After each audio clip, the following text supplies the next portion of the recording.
যথাগ্নেই দাহিকা শক্তি রামকৃষ্ণে সমাগয়া সর্ববিদ্যা স্বরূপাং তাং শারদাং প্রণমাম্যহম। শতরূপে সারদা বই থেকে পাঠ।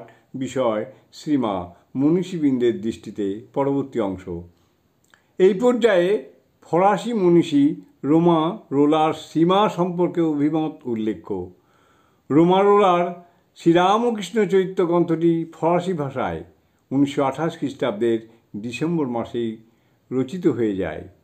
E.F. ম্যালকম স্মিথকৃত ইংরেজি অনুবাদের প্রথম ভারতীয় সংস্কার অদ্বৈত আশ্রম থেকে 1929 খ্রিস্টাব্দের শেষ দিকে প্রকাশিত হয়।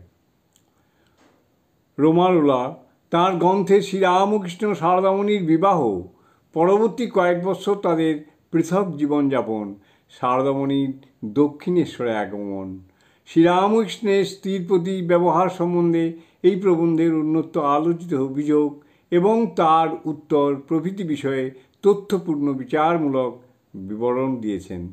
শ্রীরামকৃষ্ণ শ্রীমায়ের সম্পর্কে তার গ্রন্থোদ্ধৃত প্রাসঙ্গিক অংশগুলি আমরা উদ্ধৃত করে দিচ্ছি পরের অংশে।